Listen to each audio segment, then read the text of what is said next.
Bom dia! E é com muita alegria que eu quero saudar você com a paz do Senhor neste sábado maravilhoso que o Senhor nos deu.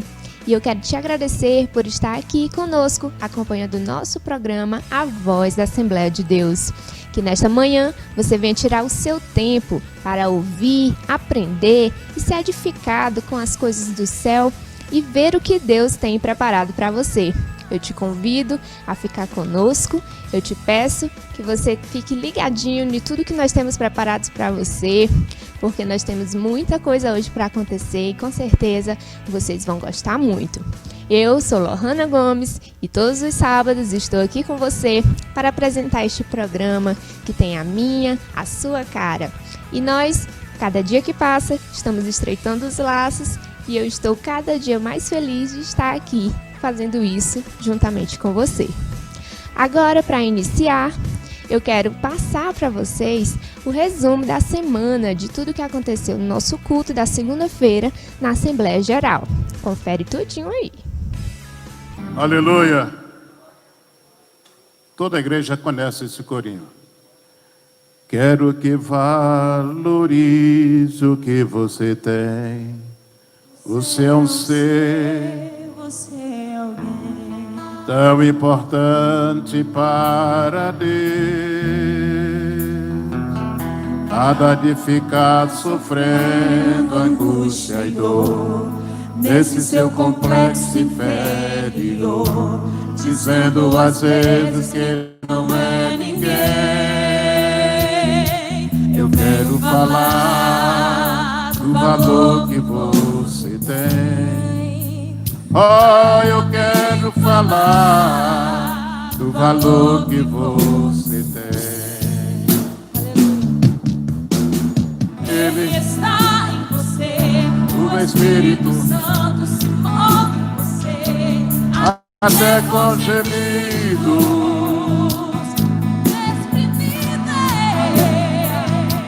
inexprimíveis. Aí você pode então perceber Que pra Ele há algo importante em você. Por isso levante, cante, exalte ao Senhor. O Espírito Santo se move em você. Você tem um valor. O Espírito Santo se move em você. Você tem um valor.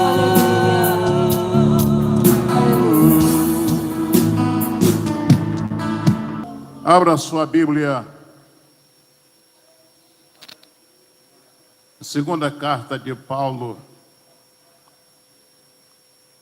ao jovem pastor Timóteo,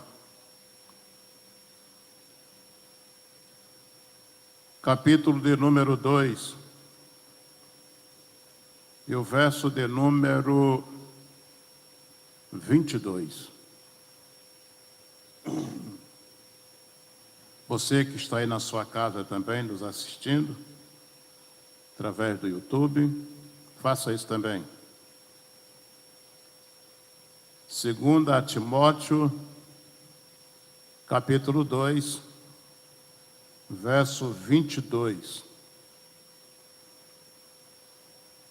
Paulo ensinando, instruindo ao jovem pastor Timóteo, no capítulo que nós já citamos, assim como o versículo também, na Bíblia, edição revista e corrigida, está escrito assim: foge também dos desejos da mocidade e segue a justiça, a fé, o amor e a paz com os que com um coração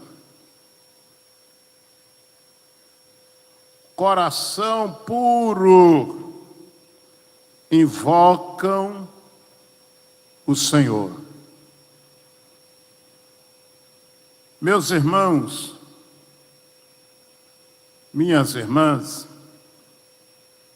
Igreja de Cristo Jesus reunida nesta noite, me chama muito a atenção o cuidado de Paulo, o zelo de Paulo, a atenção de Paulo para com o trabalho do Senhor, para com pessoas individualmente e para com obreiros, muito especialmente para com os filhos na fé e no ministério. E após nós observarmos tudo o que aconteceu no nosso culto e ter esse resumo, e agora chegou um momento todo especial do nosso programa, que é o nosso quadro Informação em Foco.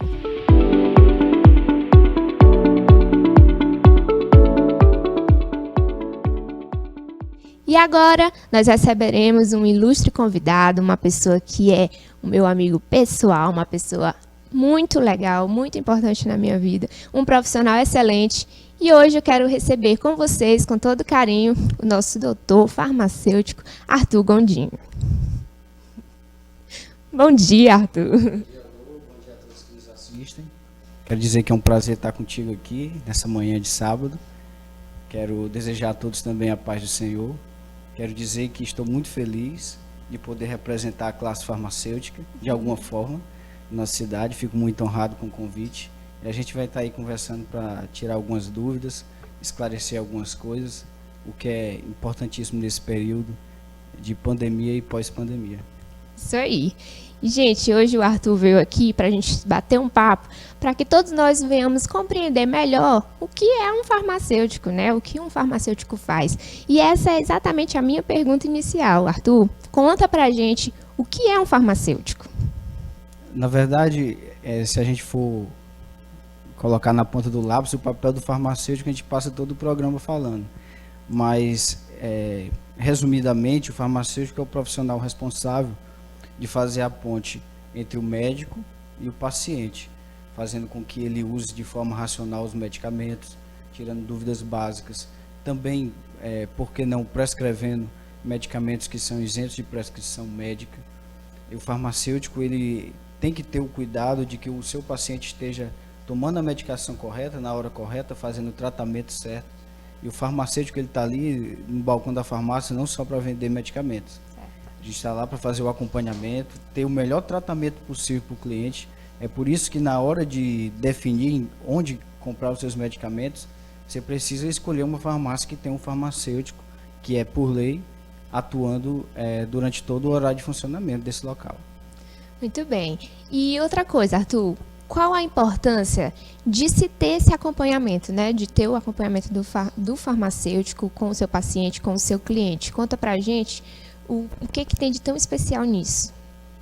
O Brasil é hoje um dos países em que a população mais se automedica. E o farmacêutico, ele precisa atuar nessa parte. O que eu venho tentando fazer em Santa Luzia, desde quando eu voltei após a formação, é esclarecer à população os riscos de ingerir medicamentos de forma errada e não apenas dispensar, ter aquele cuidado, aquele carinho de conversar com o paciente, saber se está existindo automedicação, se ele está tomando o medicamento na dose correta, no horário correto, que é imprescindível para a cura da doença. O farmacêutico é esse profissional que tem que ser mais humanizado. Quem é da área da saúde precisa ser mais humano. E o que eu venho tentando fazer durante esses 6 anos em Santa Luzia é justamente mostrar para a população que dá para tratar a doença de forma clara, de forma rápida, sem se automedicar, tomando todos os cuidados, e é o farmacêutico o profissional responsável. A automedicação, ela traz danos às vezes irreversíveis, além de fazer com que a pessoa fique dependente de drogas, de medicamentos.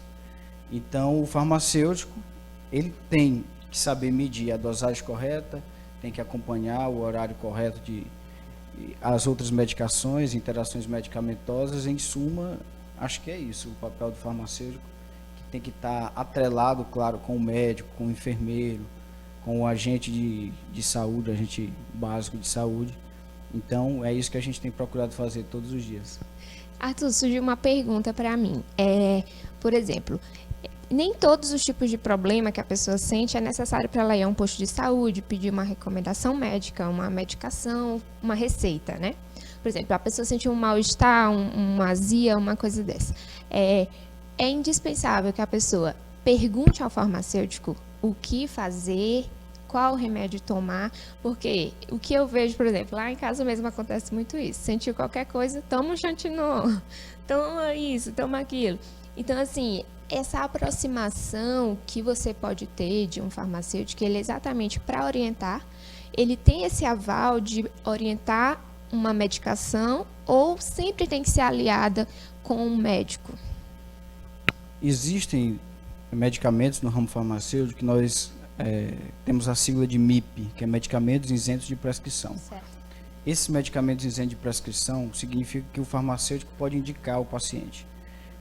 Fora esses medicamentos, os medicamentos antibióticos, alguns anti-inflamatórios que precisam de receita médica, o farmacêutico ele deve dizer ao paciente para não se automedicar. Primeiro, antes de ingerir qualquer medicamento, procurar um farmacêutico bioquímico, e para que ele possa esclarecer todas as dúvidas sobre medicamentos, se for isento de prescrição, indicar aquela medicação, a dosagem correta, porque tem muita gente se automedicando, tomando medicamento mais do que o necessário, e aí vem intoxicação por alimentos. E se não couber ao farmacêutico, a gente faz a indicação ao profissional de saúde que cabe. Por exemplo, se for um caso mais grave de doença, a gente encaminha ao médico.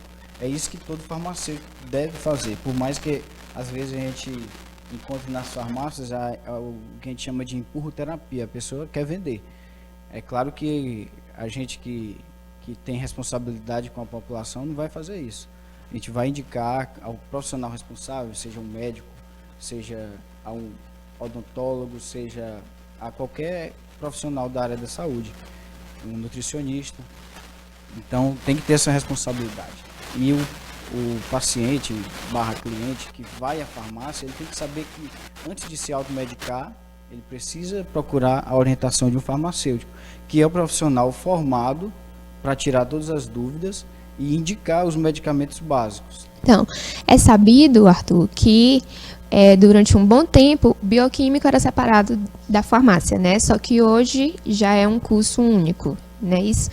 E também, assim, quando se pensa em farmácia, a maioria das pessoas acham que a única opção de alguém formado em farmácia é abrir, de fato, um estabelecimento, né? A farmácia em si. Então, eu gostaria que você hoje explicasse para a gente algumas das áreas de atuação que um farmacêutico tem essa opção. Por exemplo, algum dos nossos ouvintes jovens ou pessoas adultas que estão optando por esse ramo, mas não quer trabalhar numa farmácia, quais as opções que essas pessoas têm? Na verdade, Lu, antes o bioquímico, a formação farmácia e bioquímica, ela estava mais junta, ela estava mais atrelada. Certo.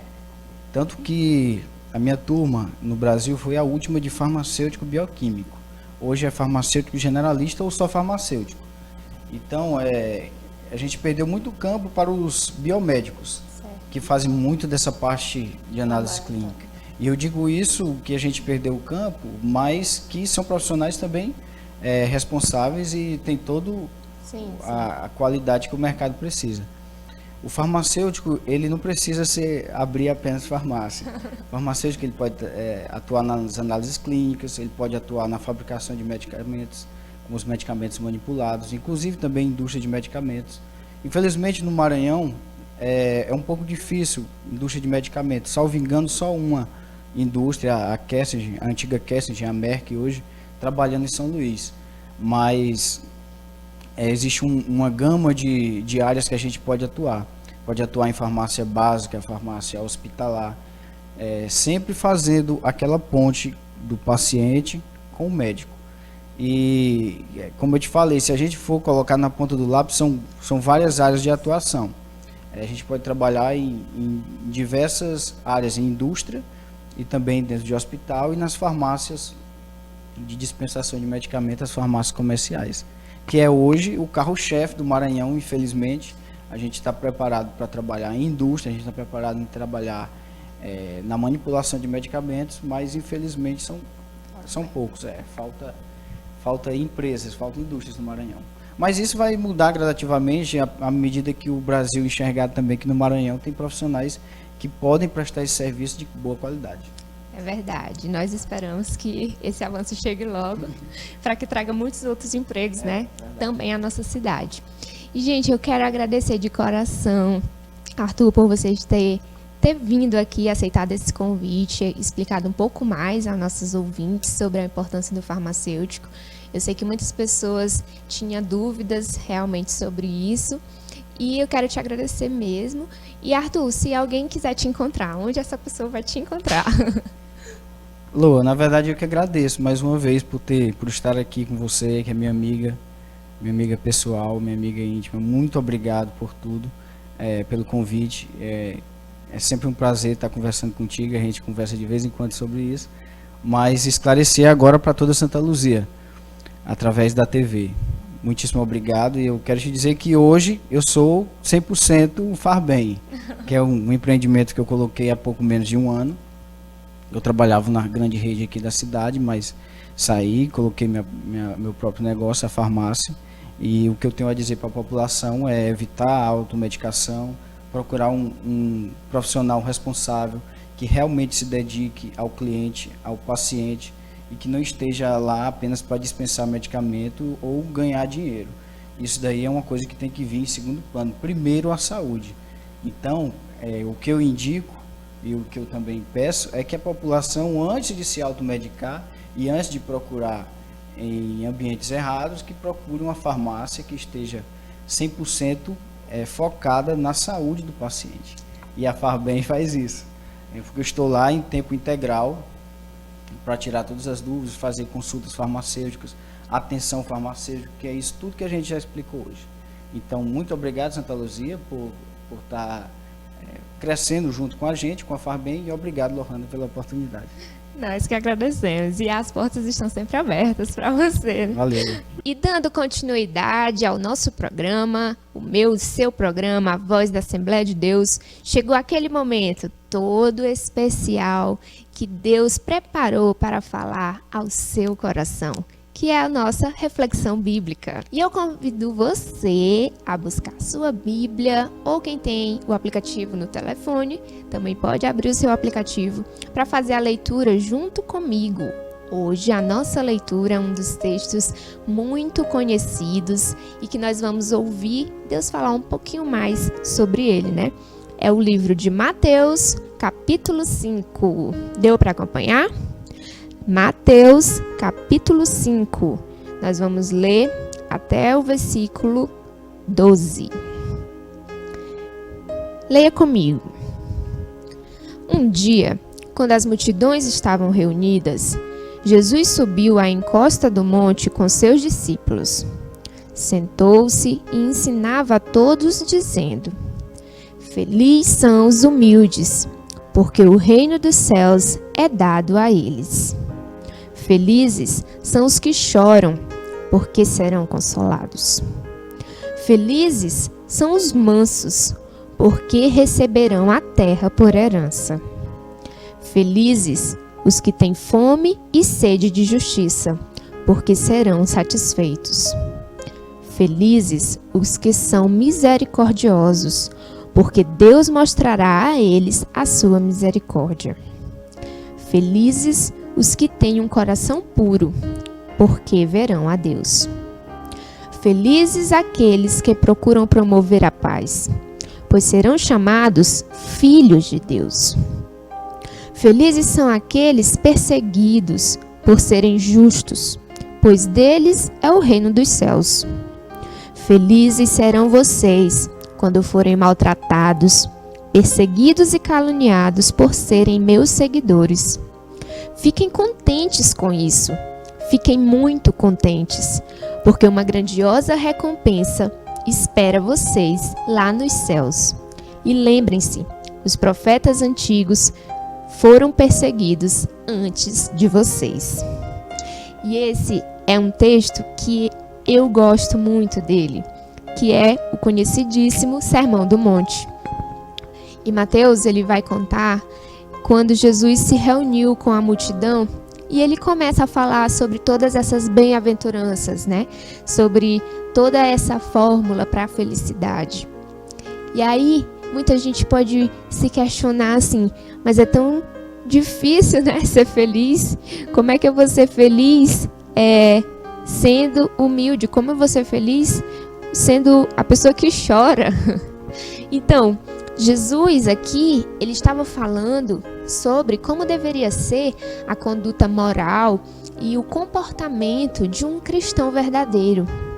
Todo esse texto que nós lemos é um convite de Jesus a que seus seguidores sejam pessoas totalmente contrárias ao que o mundo oferece. A tendência do mundo é ser revoltado, é de ser irado, é de ser vaidoso. E essas são características que Deus não espera de um dos seus filhos. E aí ele vai dizer: felizes são os humildes, porque o reino dos céus é dado a eles. Essa palavra de humildade, muitas vezes ela é usada de uma maneira errada, no seu contexto errado. Muitas pessoas acham que ser humildes é pessoas que não têm bens materiais, ou pessoas que são tão envergonhadas que nunca aceitam um elogio, ou que nunca conseguem dizer que são boas em algo. Isso não caracteriza, de fato, a humildade. A humildade é a consciência que eu tenho das minhas limitações. Eu sei que eu sou boa em uma coisa, mas eu também reconheço que não sou tão boa em outra coisa. Então, é disso que se trata a humildade. Porque às vezes nós temos a tendência de nos sabotar, de não assumir aquilo que nós somos bons, os dons que Deus nos deu, os talentos que Deus nos deu. O fato de eu saber que sou boa em algo não significa que o meu coração é envaidecido com aquilo. Mas quando essa coisa sobe à minha cabeça e eu acho que sou melhor do que as outras pessoas, que sou imbatível, infalível, aí sim existe a soberba, onde há a falta da humildade. Mas quando nós reconhecemos as nossas limitações, isso sim caracteriza a humildade. E aí, no versículo 3, ele vai dizer: felizes os humildes, porque o reino dos céus é dado a eles. O que isso significa? Significa que Deus espera de nós sinceridade. Sinceridade diante das pessoas e sinceridade diante dele mesmo. Porque quando nós sabemos quem somos e as nossas fraquezas, nós nos tornamos pessoas melhores. Nós conseguimos enxergar o nosso próximo. Nós conseguimos entender a dificuldade das pessoas, porque você também passa por dificuldade. E o que é esperado de um cristão é exatamente essa empatia, essa vontade de compreender o seu irmão, de ajudar o seu irmão. Então, quando eu tenho um comportamento de alguém que exerce de fato a humildade, isso agrada a Deus.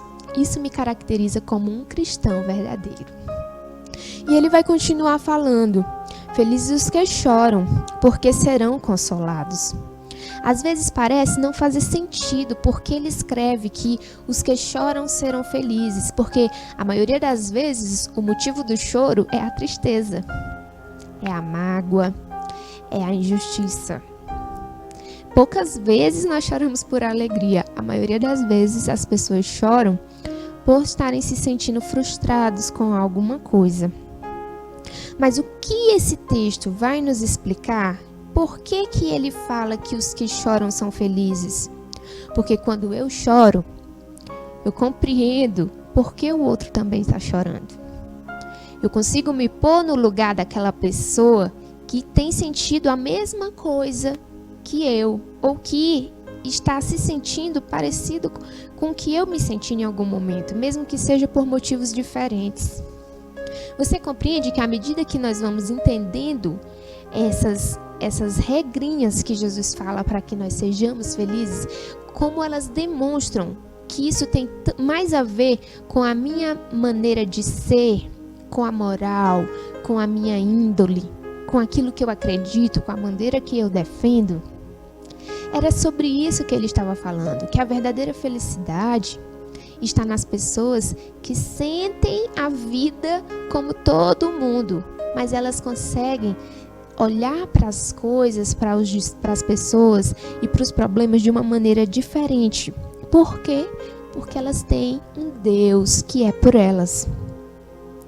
E ele diz: felizes os mansos, porque herdarão a terra por herança.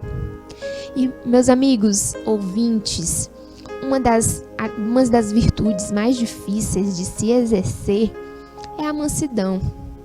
Nós temos a tendência natural de sermos pessoas iradas.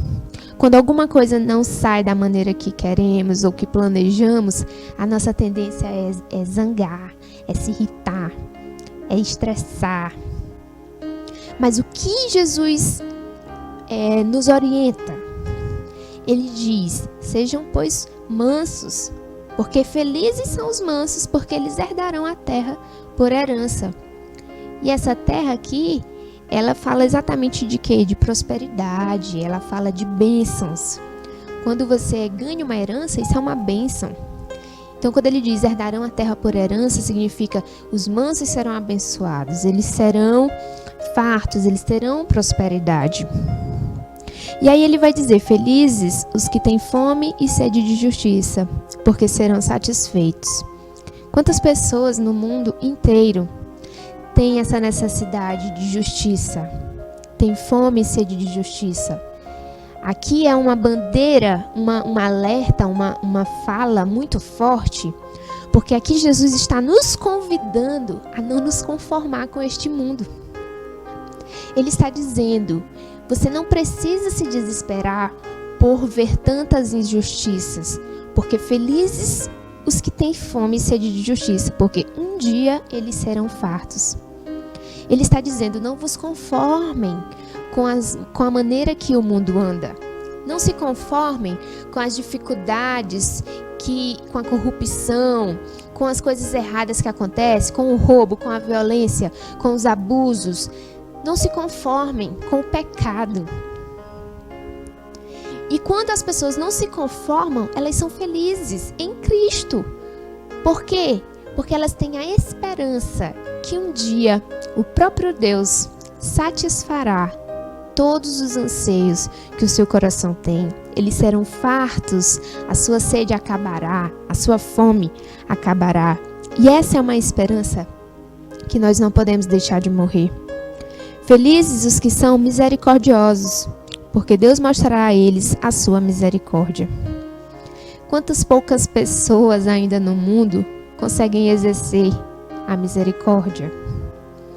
Hoje, num mundo tão competitivo, em que uma pessoa quer passar por cima da outra, a misericórdia é uma das coisas pouco praticadas numa sociedade tão ambiciosa.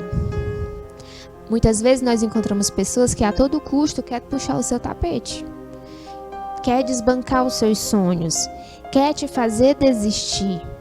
E quando você está lá precisando de uma mão, de uma ajuda, quando você erra, porque a misericórdia ela tem a ver com isso, né? É um favor. Então, quando eu preciso daquele favor, eu não encontro alguém para me estender a mão. E isso retrata muito os dias de hoje, o mundo que nós vivemos. Muitas pessoas querem provar a misericórdia, mas não querem exercê-la. E Jesus está dizendo que para que eu seja um cristão, alguém que transparece Cristo na minha vida, eu preciso exercer a misericórdia. Porque quando eu for misericordioso com as pessoas ao meu redor, Deus fará com que eu prove a sua própria misericórdia. e o quanto nós somos carentes da misericórdia do Senhor. Felizes os que têm um coração puro, porque verão a Deus.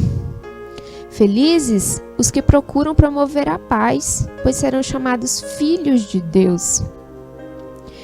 Gente, essa questão dos pacificadores, outra classe que está em extinção, né? Quase em extinção. Porque o que nós vemos hoje no mundo são pessoas incitando a guerra, incitando a discórdia. Você olha para todos os lados, você vai se deparar com pessoas querendo te ver brigado com alguém. Quando acontece qualquer desconforto entre duas pessoas, tem sempre aquela pessoa para ficar alimentando a raiva, alimentando maus sentimentos. Mas o que Deus espera de nós, como pessoas que conhecem a sua palavra, Ele espera que você seja um promovedor da paz. Que você seja lembrado como aquela pessoa que, quando existe um conflito entre outras, você seja lembrado como aquela pessoa que vai ter a palavra certa, que vai ter o conselho correto, que vai saber o que dizer. Que nós aprendamos a promover a paz onde nós cheguemos. Que nós venhamos levantar a bandeira da harmonia dentro de casa, na minha vizinhança, com os meus amigos, na minha classe, no meu estabelecimento, entre os meus funcionários, entre os meus colegas de trabalho, onde você chegar, que você seja uma pessoa conhecida por trazer a paz e não a guerra, porque assim o reino dos céus, você será chamado filho de Deus, né? Filho de Deus.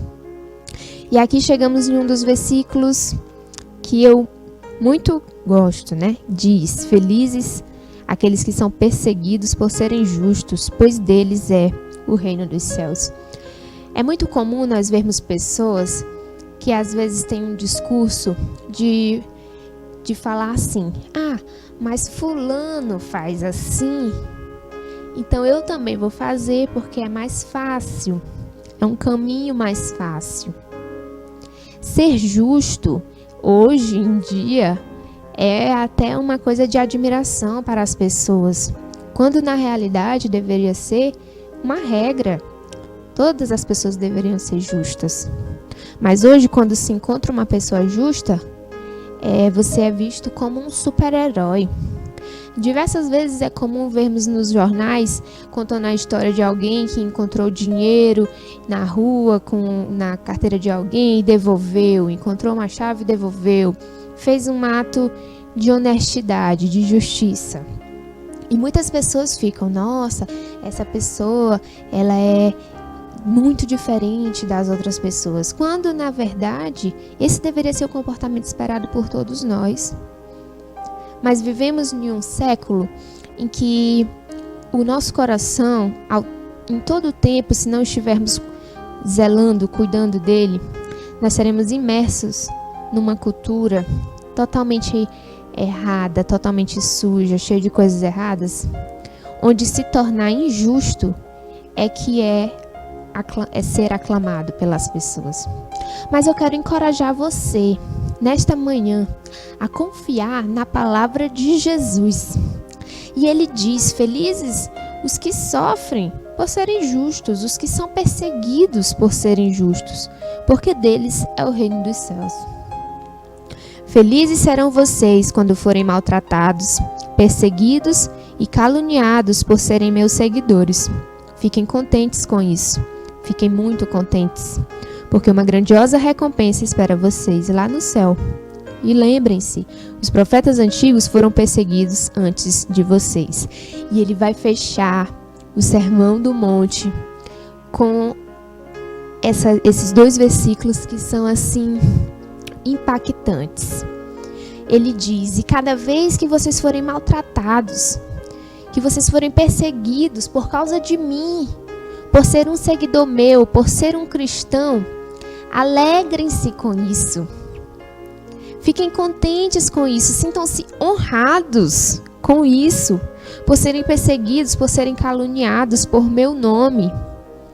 E quantas vezes nós acabamos negando a Cristo de uma maneira tão fútil, por coisas tão pequenas, por aprovação de condutas que não valem a pena. E aí é quando isso toca primeiro no meu coração, lá no fundo. Porque ontem mesmo eu li uma matéria que falava sobre que os cristãos na China estão sendo obrigados a negar a sua fé. Eles estão sendo obrigados a retirar das suas casas todas as Bíblias, todos os símbolos cristãos, que tudo que ligar a eles, a fé deles, eles estão sendo obrigados a tirar isso pelo governo da China. E isso, meus amados ouvintes, é uma coisa que dói profundamente no coração de quem é um cristão de verdade.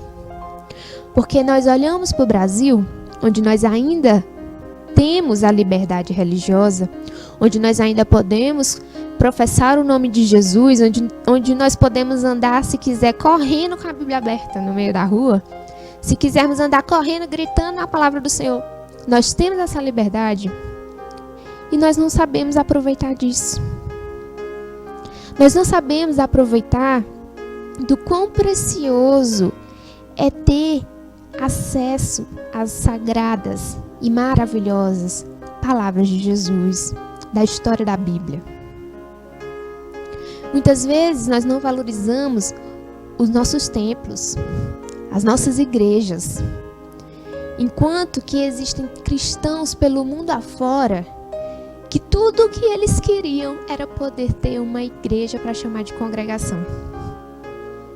Tudo que eles gostariam de ter era a oportunidade de falar que eles têm um local para orar em segurança, com liberdade, sem a sua vida estar em perigo. E é nessa hora que eu percebo o quanto nós somos ingratos com o Senhor. Porque essas pessoas, os nossos amigos chineses e tantas outras pessoas no Oriente Médio e nos países perseguidos, elas não têm só perdido a sua liberdade, elas têm perdido a sua própria vida. Por que, Lorna, que elas estão perdendo a vida delas? Simplesmente porque elas não negam a sua fé.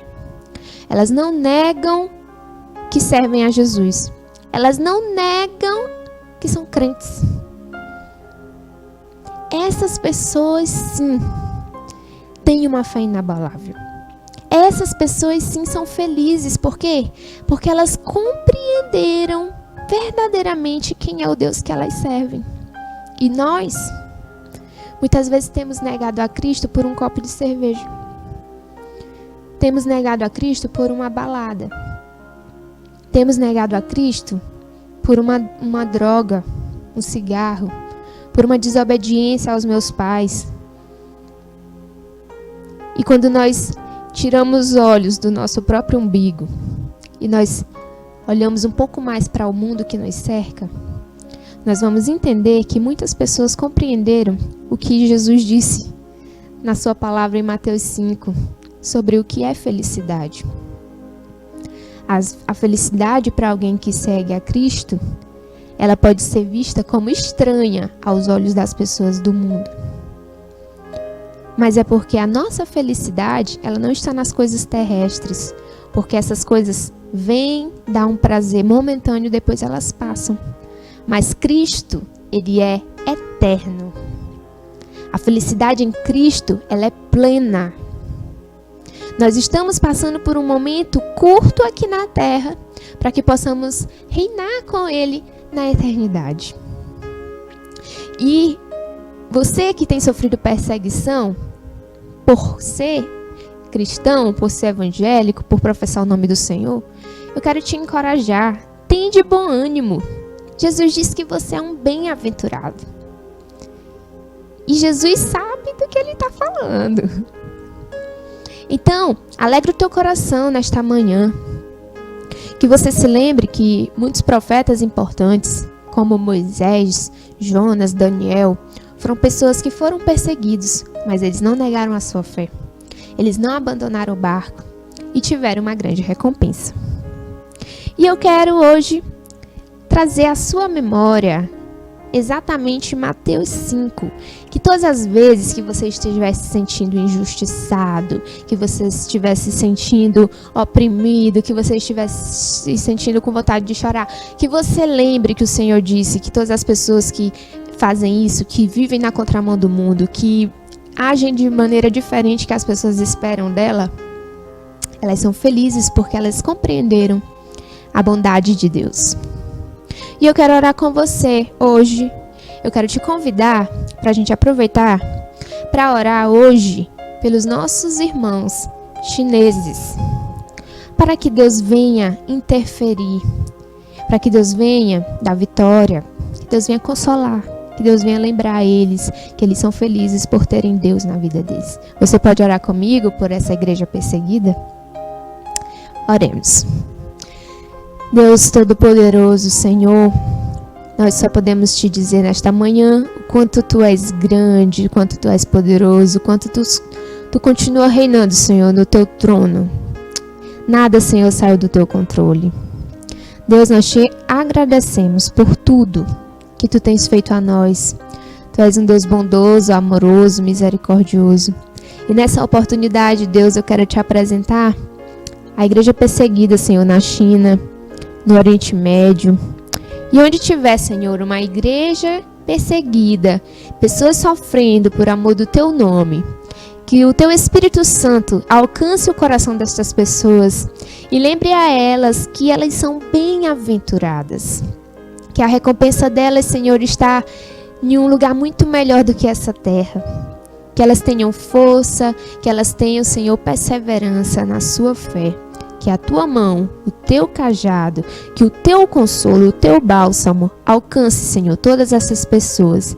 E Tu venha, Deus, entrar em ação, que Tu venha interferir em favor do Teu povo e da Tua igreja. Eu te peço confiando em nome de Jesus. Amém. E para você que ouviu esta palavra e também ficou reflexivo sobre todas as coisas que foram ditas hoje, e você decidiu que quer ser um bem-aventurado, que quer ser uma pessoa feliz, que você já cansou de ser uma pessoa que procura de todas as maneiras satisfazer o seu coração, preencher a sua alma, encontrar paz, e você não consegue. Você que está passando por tudo isso, eu quero te convidar para aprender a ser uma pessoa feliz. Quer aprender a ser uma pessoa feliz? Pratique o que diz Mateus 5. E você que está querendo dar esse passo de fé, eu vou continuar insistindo, eu vou continuar batendo. Uma hora você vai dar ouvidos à voz do Senhor. E eu quero orar com você que está querendo fazer este passo para aceitar a Jesus, para reconhecer que Jesus é o único e suficiente Salvador da sua vida.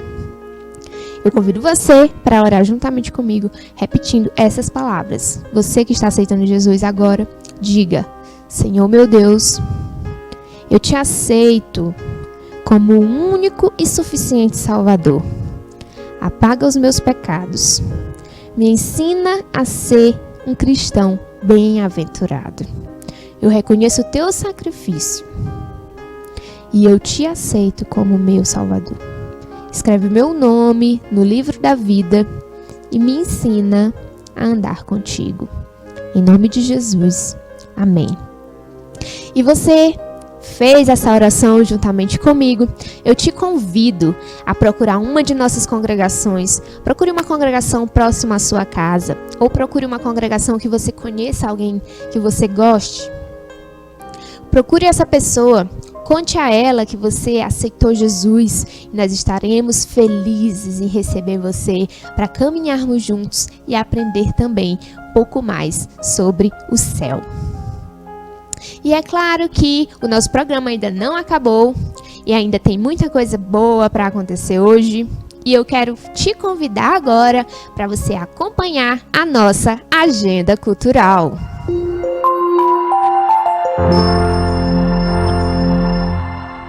E amanhã, como todos os sábados, eu estou repetindo para vocês, pela manhã, a partir das 8 horas da manhã, em todas as congregações da Assembleia de Deus em Santa Luzia, teremos a EBD.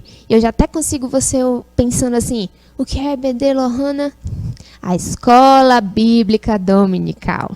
A Escola Bíblica Dominical é a maior e a melhor escola do mundo, porque lá você aprenderá sobre o Senhor, sobre a Bíblia, sobre os livros da Bíblia, sobre Deus, né, que é o que mais interessa. E você pode nos visitar em qualquer uma de nossas congregações. Lá terá salas e classes de acordo com a sua idade. Se você é jovem, vai ter uma sala lá para você. Se você é adolescente, vai ter uma sala lá para você. Se você é um adulto, também terá uma sala para você. E quando a pandemia melhorar, as restrições melhorarem, as nossas crianças também terão as suas classes de volta. E você é um nosso convidado todo especial para ir à EBD no domingo, a partir das 9 horas, em qualquer congregação de uma Assembleia de Deus. E à noite, no domingo à noite, teremos o quê? O nosso grande culto de missões. Sim, teremos o culto de missões em todas as nossas congregações. E você está convidado a ir aprender um pouco mais sobre o que é missão, sobre o que Deus tem feito ao redor do mundo, sobre as boas novas que Deus tem falado aos nossos corações. Participe de um grande culto de missão, que você será abençoado, você abençoará também muitas vidas. E na segunda-feira, temos a nossa Assembleia Geral. A nossa Assembleia Geral acontece na congregação, que é o Templo Central, em frente ao terminal rodoviário. Sim, lá reuniremos todos juntos para louvar o Senhor, ouvir a sua palavra e poder engrandecer esse Deus que tem feito tantas coisas por nós. E você é todo convidado, todo especial. Ficaremos honrados e felizes em receber você no nosso culto de Assembleia Geral. E, durante a semana, procure saber a programação de uma congregação perto da sua casa. Muitas pessoas fazem culto nas quartas-feiras, mas nas quintas-feiras também temos o círculo de oração, onde muitos irmãos se reúnem para orar, levar os seus pedidos a Deus, porque é com a oração que se vence. E claro, no sábado, o que temos no sábado? Temos o programa A Voz da Assembleia de Deus, onde eu estarei aqui com você para mostrar sobre a nossa igreja, para você compreender um pouco mais sobre a Assembleia de Deus e também para quê? Para trazer os louvores e uma palavra de Deus para você, sem falar do quê?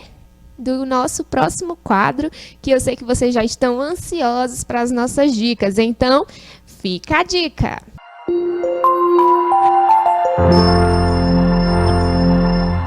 E hoje nós temos umas indicações muito especiais. Teremos alguns livros que eu tenho para falar com vocês, que são uma indicação que eu pedi para o meu amigo e irmão, Rian Soares, que ele me indicasse alguns livros. Alguns eu já até conheço. E eu quero falar para você nesta manhã que gosta de ler. Você vai ter uma boa indicação. E o primeiro livro que eu quero indicar para você se chama A Depressão de Spurgeon, Esperança Realista em Meio à Angústia.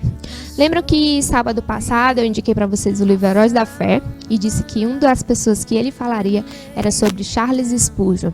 Quem foi Charles Spurgeon? Charles Spurgeon foi um grande pregador que se levantou nesta terra para fazer a diferença. Ficou conhecido como o príncipe dos pregadores. Mas no decorrer de sua vida, Spurgeon sofreu com o problema da depressão. E esse livro vai falar sobre como foi para o Spurgeon passar por esse problema de depressão, como era para ele frutificar em meio a essa dor, a esse problema, mas que mesmo com este mal, esse mal de saúde, ele não deixou de ser um instrumento usadíssimo e um nome reconhecido em todo o globo terra pelo nome do Senhor. A minha outra indicação para você é um livro que se chama A Vida Crucificada, do nosso queridíssimo A.W. Tozer.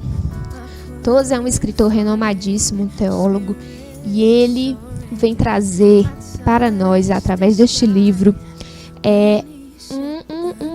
nos esclarecer o que é uma vida crucificada, o que significa a cruz para um cristão, qual o significado da cruz na minha e na sua vida, qual a importância dela na minha caminhada com Deus.